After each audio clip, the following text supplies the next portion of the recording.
So when you look at this, these are people we need to have in a team.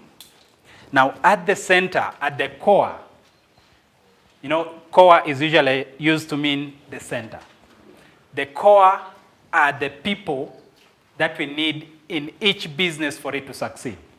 Now, there are these three core people. We need one, the ideator.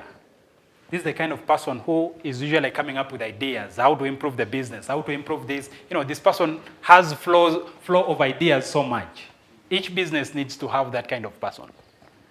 Because one thing you should know is if your business doesn't change, you are bound to get out of business. Businesses keep changing.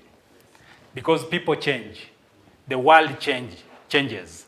The things around us change. And so that means even our businesses need to change. And if we are not having this kind of person who keeps coming up with these ideas, we are going to be out of business.